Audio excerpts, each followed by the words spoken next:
Hey guys, Kuznets here with another video, and today we're doing an LCT gearbox disassembly. This is part of the PP19 series, so let's get into it. First thing first is the wiring, top plate, the charging handle, I guess the dust cover lock. Now let's do a spring. This is a quick change, so nice and easy. Now let's do the selector.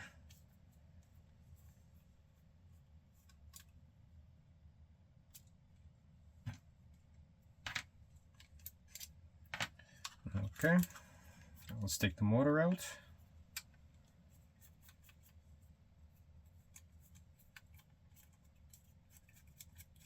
I usually replace these with regular hexagon Allens, but I'm currently out of them. The reason why is just to keep all the hardware the same.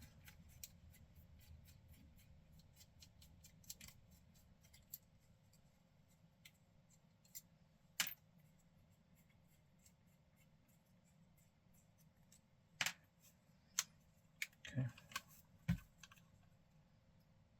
Carefully pry the prongs. There we go. Remove the motor. Remove the gear dust cover, and undo these.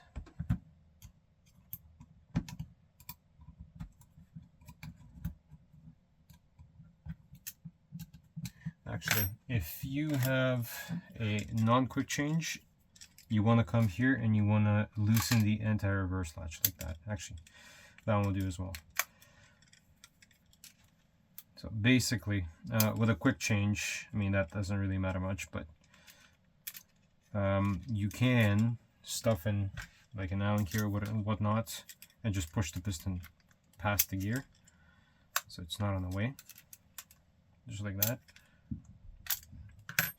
On a non-quick change, you have to release that, so it will release the piston.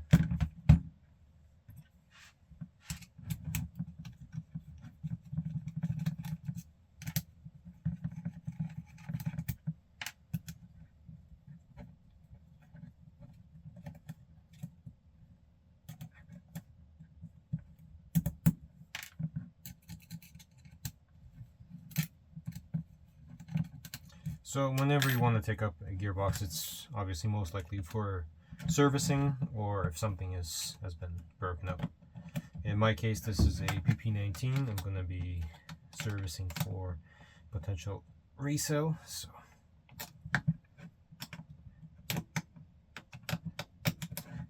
So with what I'm doing here is with the newer LCT gearboxes, they make the gear shafts or the bearings themselves with almost zero clearance. So they are pushed in.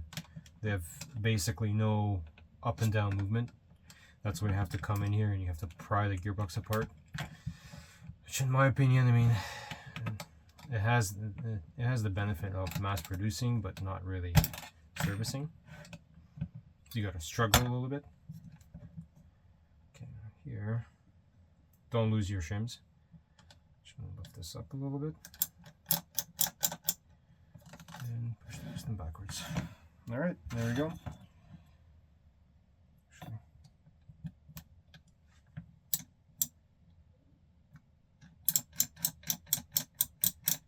I like to keep the gear disengaged all the time.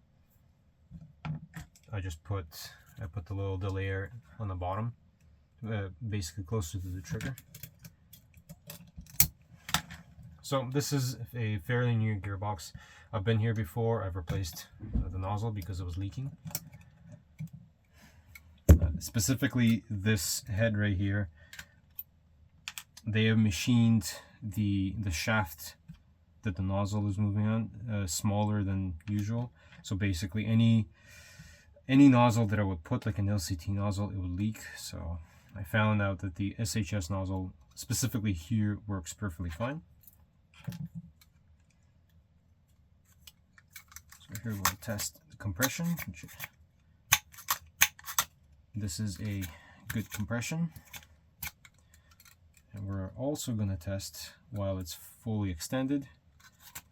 And same thing. This is what you want.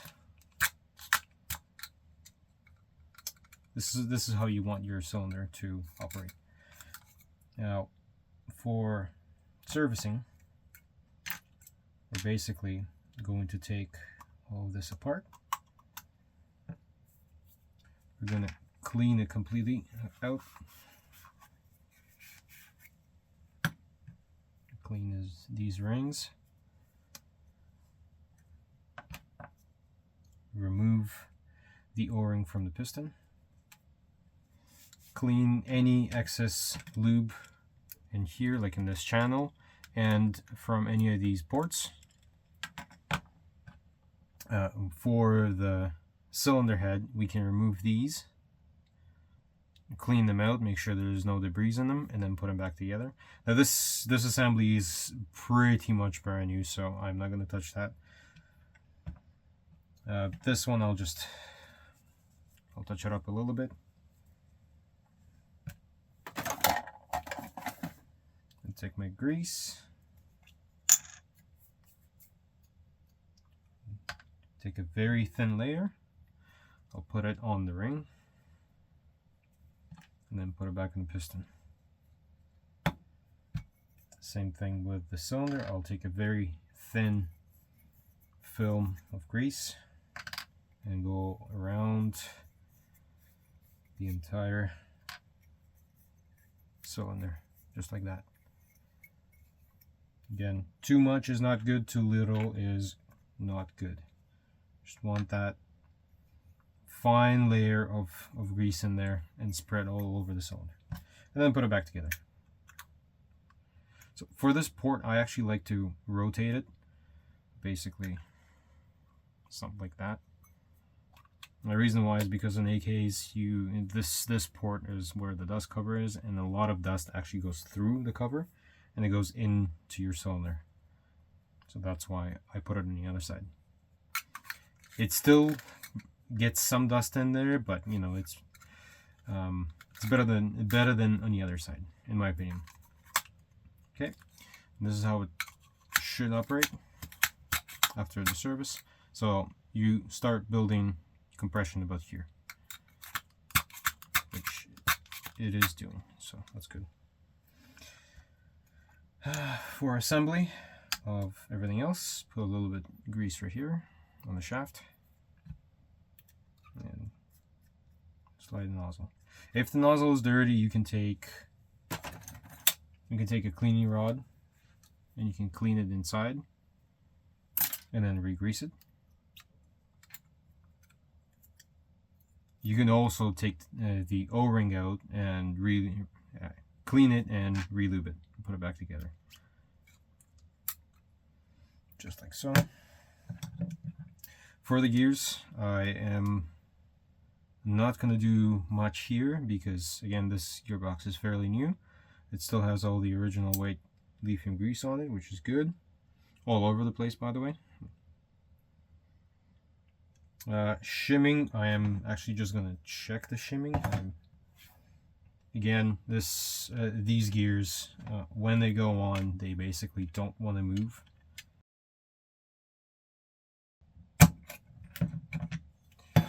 Okay, let's remove this guy as well. This guy is preventing me from rotating the gears freely, which is what I want. Okay, there we go. There we go. Alright, so they are moving pretty free in there. That is really good. This is what you want, actually.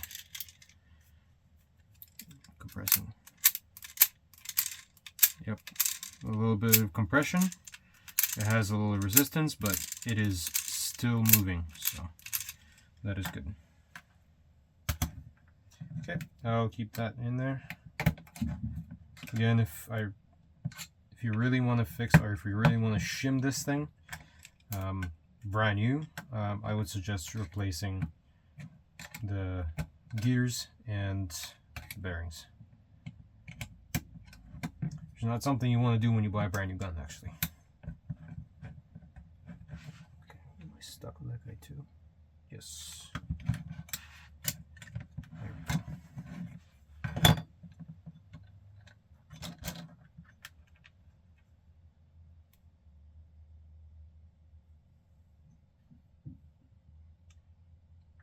So since I can't undo the gears because they are stuck, I mean I can, it's going to take a while, and I'm trying to keep this video as short as possible.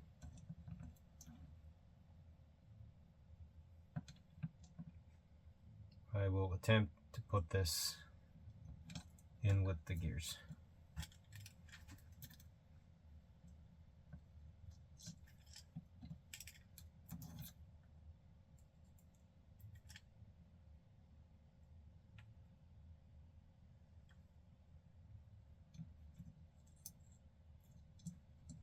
There we go. Just gotta tighten this guy. Perfect. There we go. Now it's in. Okay, everything else here looks good. I'm just gonna put a little bit of loop on both of these rails. One for the tappet plate, and the other one for the piston.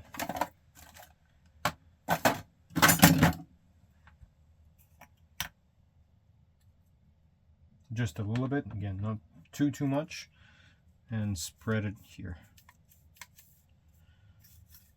and here.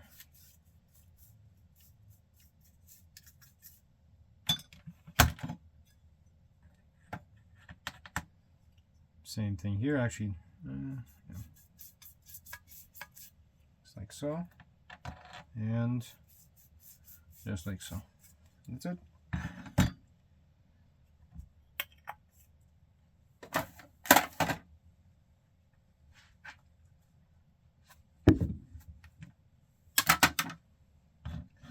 Okay, now let's put everything back together.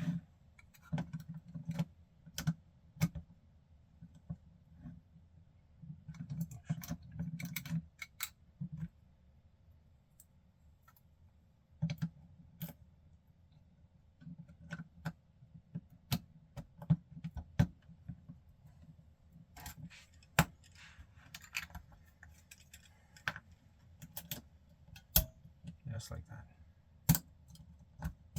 There we go. Again, I like this gear, or the layer facing downwards, so that's what we're doing here. There we go. Perfect. And back for the assembly.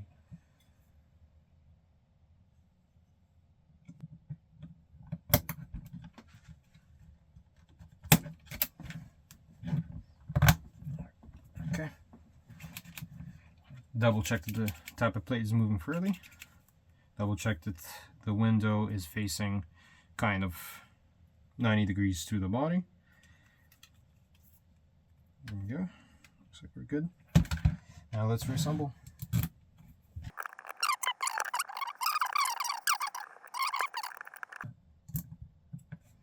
Okay, not over tighten, just tight.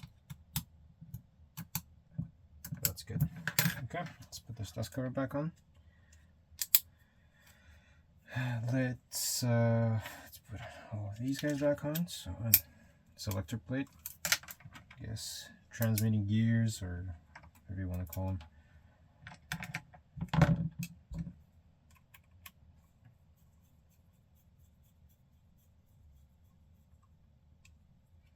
Okay, this one don't tighten it too much, just in case.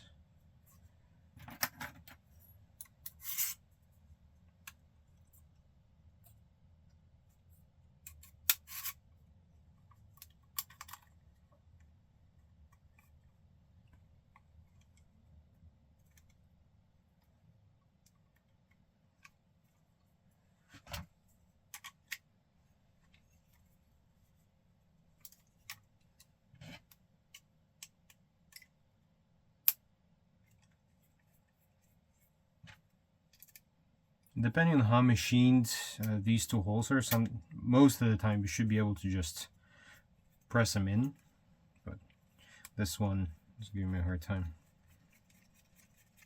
and that's normal. So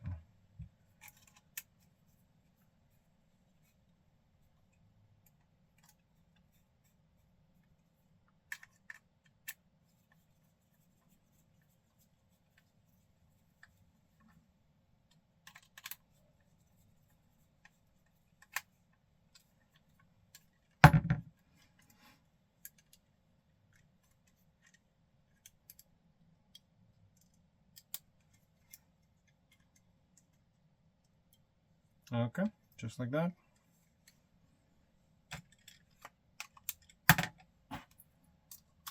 Spring and spring guide. There she goes. This little guy. Careful on the wirings. Just pressing these prones to make sure it's in there. Very good. Now test fire.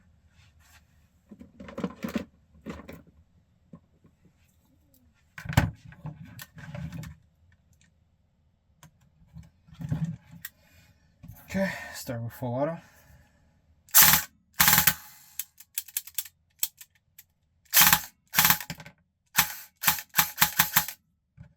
Okay, fix that.